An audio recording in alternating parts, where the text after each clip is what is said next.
श्री शिवाय नमस्तुभ्यम। हर हर महादेव। पूज्य प्रदीप मिश्रा जी के उपाय और कथा सुनने के लिए मेरे चैनल को लाइक कमेंट और शेयर जरूर करें। मेरा चैनल है धार्मिक वीडियो पूनम शर्मा। हर हर महादेव। आस्था चैनल पर सुन रहे हैं और जितने लोग फेसबुक यूट्यूब पर सुन रहे हैं और जितने लोग इस श्री पंडाल शिवाय में सुन रहे हैं और इस पंडाल के बाहर 7 स्थान शिवलिंग के बताए हैं श्री शिवाय। जहां पर भूल से भी अगर कोई चंदन की उंगलियां लगा देता है, 7 स्थान ऐसे हैं जहां चंदन की मात्र उंगलियां लगा देने से ही शिव पितृलोक के पितरों को मुक्ति प्रदान करके वैकुंठ लोक का निवास देते हैं। और वो 7 स्थान जो चंदन के बताए गए हैं, पहला हर हर महादेव। भगवान देवाधिदेव महादेव के शिवलिंग पर चंदन का लेपन।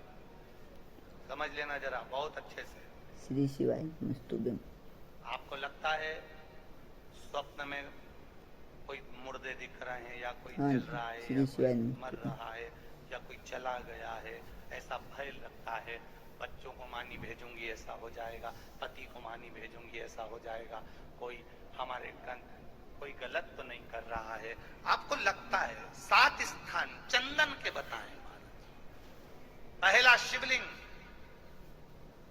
दूसरा जहां गणेश जी का स्थान है, मालूम है ना सबको? जम के बोलो जरा, मालूम है ना सबको? जहां गणेश जी का स्थान है वहां अलग से गणेश जी बैठे, वहां नहीं। शिवलिंग में जलाधारी के ठीक सामने राइट में गणेश, लेफ्ट में कार्तिकेय, बीच में अशोक सुंदर। तो पहला चंदन बाबा के शिवलिंग पर, दूसरा गणेश जी पर चंदन की उंगली, तीसरा षडानंद कार्तिकेय पर चंदन की उंगली, चौथा अशोक सुंदरी पर चंदन की उंगली, पांचवा जलाधारी पर चंदन की उंगली, छठा जो शिवलिंग का जल बह रहा है इसके ठीक विपरीत की ओर चंदन की उंगली, और 7वां चंदन नंदी के मस्तक के ऊपर जो 2 सींग लगे रहते हैं उस पर चंदन की उंगली। ये कब लगाई जाती है? या तो अमावस्या के दिन। आपको लगता है कि हमारे पूर्वजों का उद्धार नहीं हुआ, हमारे पूर्वजों का कल्याण नहीं हुआ, कहीं अधोगति में कोई चला गया है, उसका बस एक बार, रोज नहीं जरूरत है, प्रतिदिन जरूरत ही नहीं, महीने में एक बार अगर अमावस्या के दिन भी आपने चंदन के थोड़ा सा चंदन अगर मेरे देवाधिदेव महादेव को 7 स्थान पर समर्पित किया है। अशोक यहाँ पर वर्णन कर रही है, मैना, धन्य और कला की कथा कह रही है। तीनों ने सनकादि ऋषियों से मांगा। चंदन भगवान को अति प्रिय होता है और चंदन ही एक ऐसा होता है जो पितरों को भी प्रिय होता है, जिसका स्पर्श मात्र लगने से पूर्वजों का कल्याण हो जाता है, वो चंदन। तो आप लोग जो पशुपति व्रत कर रहे हो या कोई भी उपास करते हो, कई लोग कहते हैं हमने करा नहीं हुआ।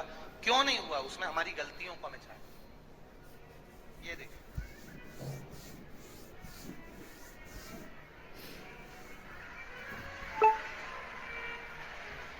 अब जैसे ये शिवलिंग रखा है, आपने जल चढ़ाया, अब जल आप यहां से चढ़ा रहे हो तो धीरे धीरे धीरे धीरे चढ़ाएं जिससे छींटे बाहर ना।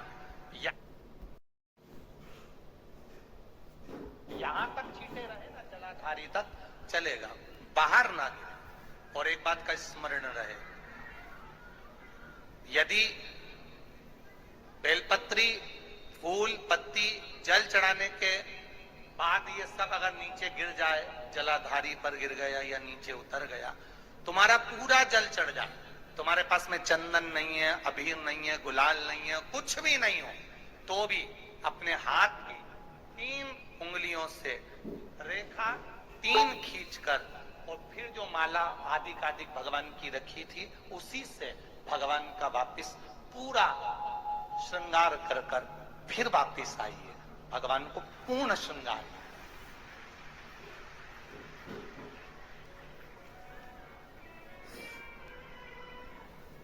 भगवान का पूर्ण श्रृंगार कर कर आइए। कई लोग जल चढ़ाने के बाद में भगवान का जो फूल पत्ती नीचे रखी रहती है, आप, हम ये नहीं कह रहे कि आप अपने घर से लेकर जाओ, आपके पास में कुछ नहीं, एक लोटा जल चढ़ाओ, जल चढ़ाया, जो फूल पत्ती नीचे रखी हुई है उसी को उठाकर उसको रखकर उसी फूल से भगवान का खूब सुंदर भगवान का कर फिर आइए।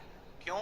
शिव का जब हम श्रृंगार कर आते हैं, माता पार्वती जी ने देव अधिदेव महादेव का श्रृंगार किया है, आप लोगों के स्मरण में होगा।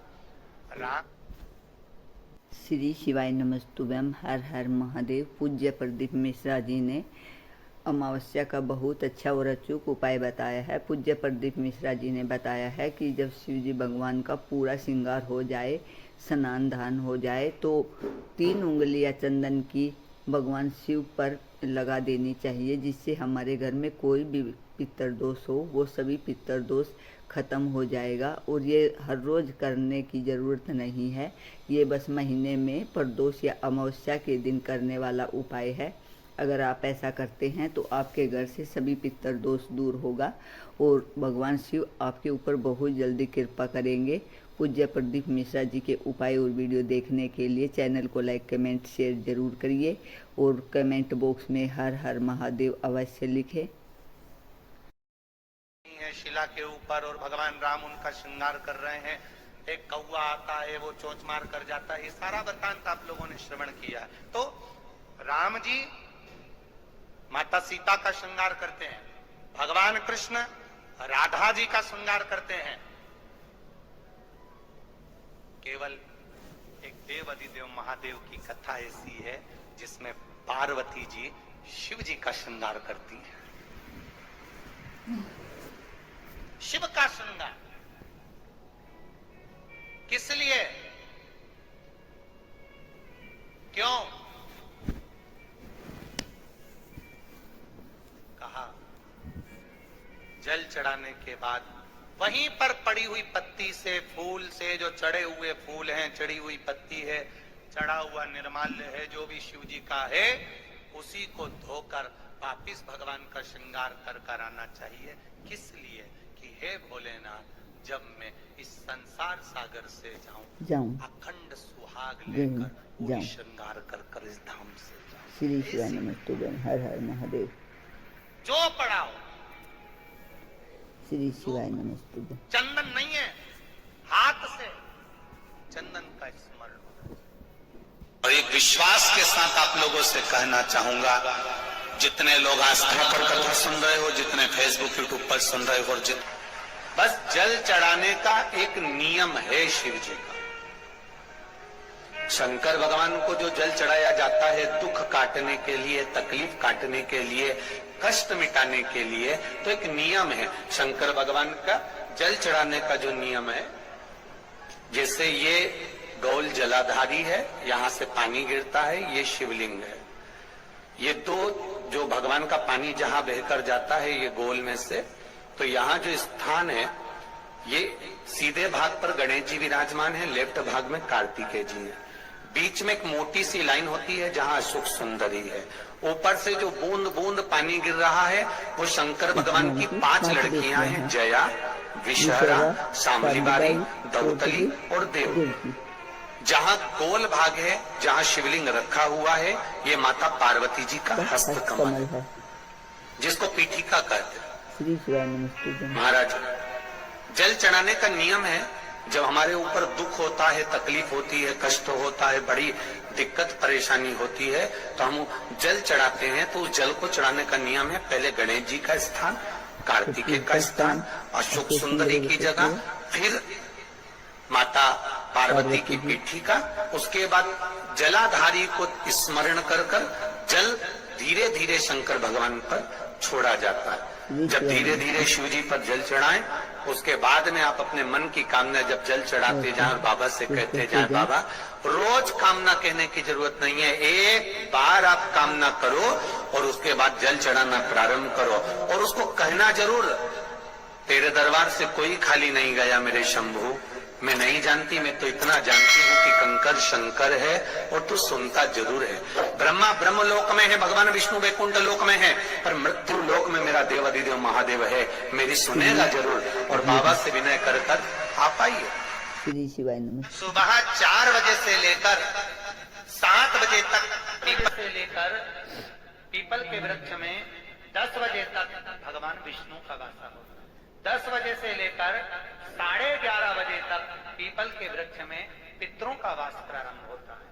11:30 के बाद में पीपल के वृक्ष में आहूतों का वासा होता है। आहूत जानते हो, जो बच्चे गर्भ में शांत हो जाते हैं, 6 महीने के बाद शांत हो जाते हैं और कुंवारी अवस्था में मर जाते हैं, उनको आहूत कहा जाता है। फिर पीपल के वृक्ष में वासुकों का वासा चालू हो जाता है।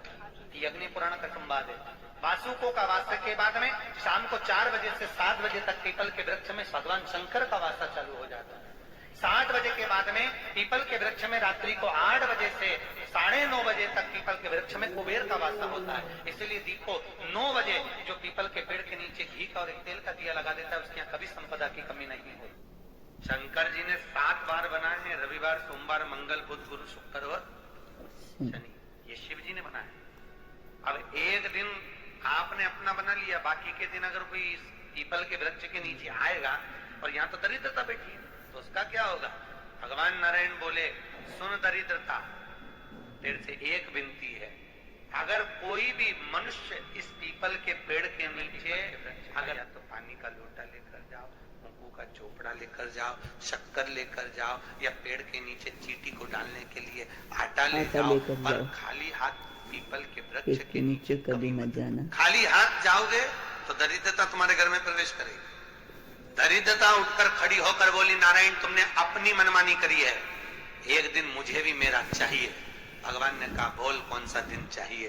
दरिद्रता कहती है, रविवार के दिन इस पीपल के वृक्ष के नीचे मैं दिन भर नृत्य करूं, इसमें रहूं, और जो यहाँ आए रविवार को मैं उसके घर में प्रवेश करूं।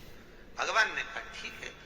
दरिद्रता, रविवार का दिन एक ऐसा दिन रहेगा जिस दिन तू इस पीपल के वृक्ष के नीचे नृत्य करेगी, और जो आएगा इस पीपल के वृक्ष के नीचे तो उसके साथ प्रवेश करेगी। मैंने तुझे वर दिया। इस श्री शिवाय नमस्तुभ्यम। पूज्य प्रदीप मिश्रा जी ने बहुत अच्छे उपाय बताए हैं अमावस्या के। अगर आप भी ये उपाय करते हैं तो आपकी भी सभी मनोकामना पूरी होंगी, और पितर दोष के उपाय करते हैं तो पितर दोष भी दूर हो जाएंगे। पूज्य प्रदीप मिश्रा जी ने बताया है कि अगर हम पीपल के पेड़ के नीचे जाते हैं तो हमारे हाथ में कुछ न कुछ जरूर होना चाहिए, चाहे पानी का लोटा या थोड़ी सी शक्कर या आटा जिसमें थोड़ी सी शक्कर मिली हो। चींटियों के लिए अवश्य कुछ ना कुछ लेकर जाए, खाली हाथ ना जाए। और शनिवार के दिन अगर पीपल के पेड़ के नीचे एक दीपक लगाया जाता है तेलों का, तो वो भी हमारे लिए बहुत ही फायदेमंद होता है। पूज्य प्रदीप मिश्रा जी के उपाय देखने के लिए आप मेरे चैनल को लाइक, कमेंट और शेयर ज़रूर करें। और कल अमावस्या के दिन जो भी आपके घर में बनता है उसे गौ माता को या मंदिर में या किसी पंडित को अवश्य भोग दें, जिससे आपके घर में पितरों की शांति होगी और आपके पितर खुश होकर इस धरती से जाएंगे। और शाम के समय एक दीपक जरूर लगाएं पितरों के नाम का। दक्षिण दिशा में नदी हो, कुआं हो, तालाब हो, अगर कुछ भी नहीं है पास तो अपने घर के बाहर दहलीज पर भी दक्षिण दिशा में ये लगा सकते हैं, और हाथ जोड़कर प्रार्थना करें कि हे पितर देवता, आप खुश होकर जाइए और हमें सुखी रहने का वरदान दीजिए। अगर मेरी वीडियो अच्छी लगी हो तो लाइक, कमेंट और शेयर ज़रूर करिएगा। मेरा चैनल है धार्मिक वीडियो पूनम शर्मा। हर हर महादेव।